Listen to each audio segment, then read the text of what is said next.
Alright, hey guys, it's me, Jasmine. So, I am going to start this YouTube process. I want to do something fun, so I'm going to do my micro class. I know that a lot of people need help with microbiology and science courses and so forth in college, so I'm here, I'm doing experiments. This is what we doing.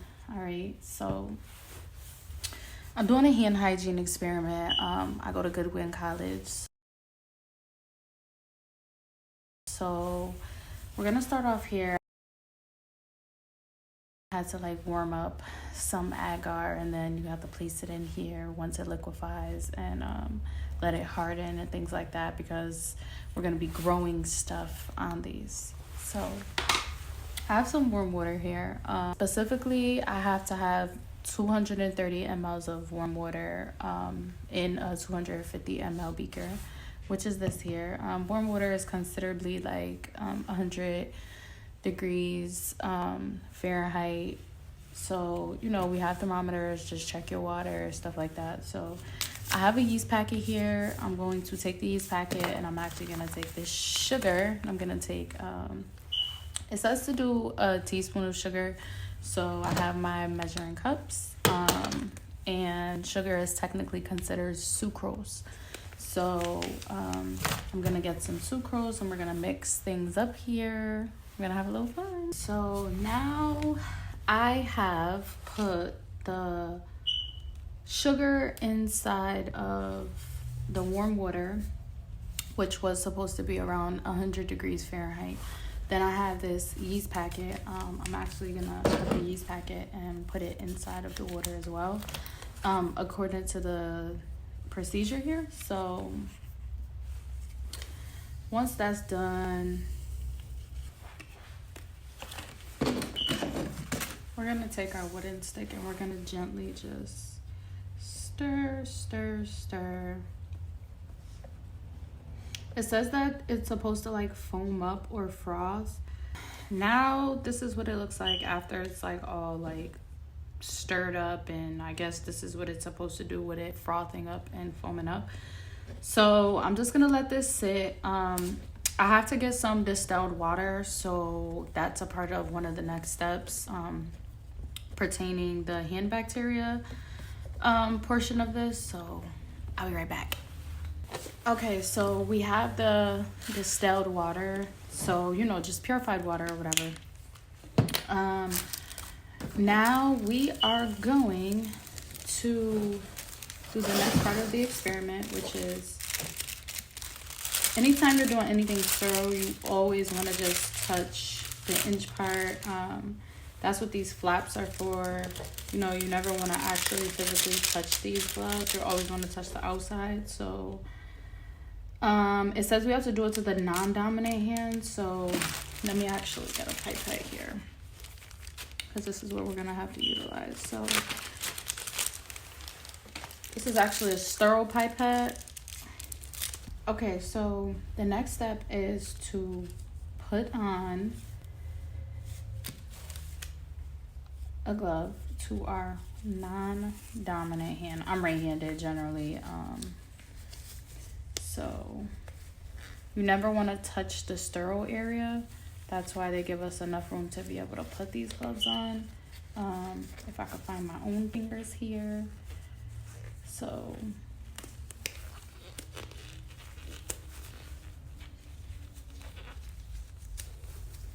okay, so now it actually wants me to use one of these disposable pipettes, and it wants me to do about 8 to 10 drops of water. So we're gonna do 1, 2, 3, 4, 5, 6, 7, 8, 9, 10. Now we have to rub our hands together, spread the water all over the surface of the hand that doesn't have a glove on it. And then we're gonna have to take this off. Okay, oops. Then I have to just take a cotton swab. I don't want to touch anything here, but you see I have my agars. We are going to take the first one off. And it says to take a sterile swab, and we're just gonna go along. Okay. And then it wants me to just gently place it on the agar as well. Don't break anything, you know. Try to be as gentle as possible. This is like a rubber. Okay, so I've already put the stuff from whatever was on my hand onto the agar. We're gonna put a lid on that. Okay.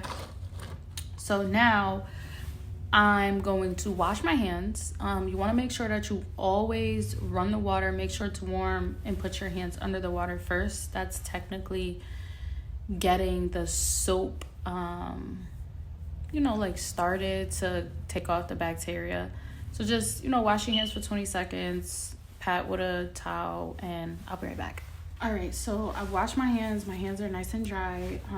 We're gonna do the next step with just simply clean hands. We're gonna do the sterile process once again, but we're gonna do it with the non-dominant hand. So I'm doing mine with my left hand. Try to get my hand in here, you know.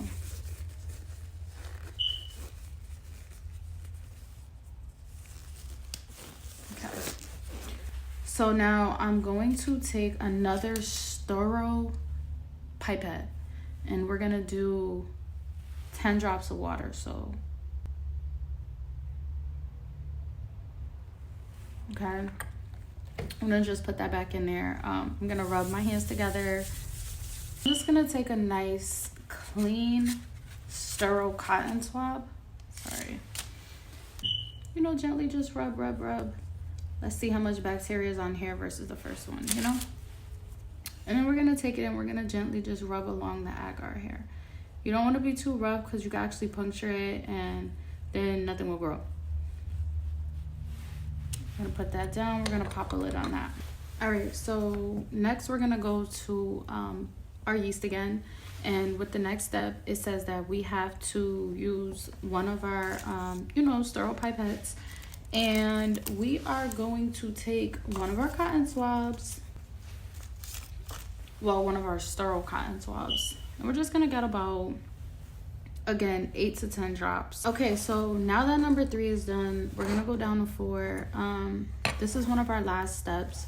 We are going to be using the distilled water again. So we're actually gonna be taking one of the sterile cotton swabs and the distilled water and doing 8 to 10 drops just on a regular sterile cotton swab. So 1, 2, 3, 4.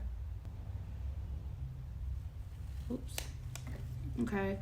Once that's done, we're just gonna gently, you know, rub against the agar, simply, really quick. And we're just gonna plate that, okay? All right, so now we are going to be using parafilm. If anybody doesn't know what parafilm is, I had to research it. It's just like, you know, this film that's like a sealant. It helps with the growth of keeping this warm and sealed up nice and tight. So I'm just gonna go ahead and seal all of these one by one, and I'll be back. I put the parafilm out. All of these are ready. I just want to show you guys, you know, how to do the parafilm for itself. We're just gonna peel this off. I did have a difficulty doing them. So this one was actually a little easier. So in order to seal this, we're just gonna seal this off here nice and easy. You wanna stretch this film. You know, don't pull it too tight, but you can stretch it, you know.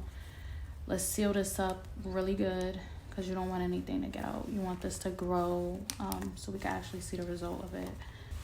So my mom bought me this, which is a towel warmer. I'm actually gonna try to utilize this because it has like a high temperature to grow the bacteria faster on the agar hair. It's supposed to go through a course of 5 days because you want to see it to start to grow colonies. You want to see the different shapes and sizes of bacteria. Bacteria runs in sizes of rods, or shapes I should say, of rods. You have spears, you have circles. There's so many different variety of bacteria shapes and sizes. So to be continued in another video. I will be showing an updated portion of what has grown within the agar.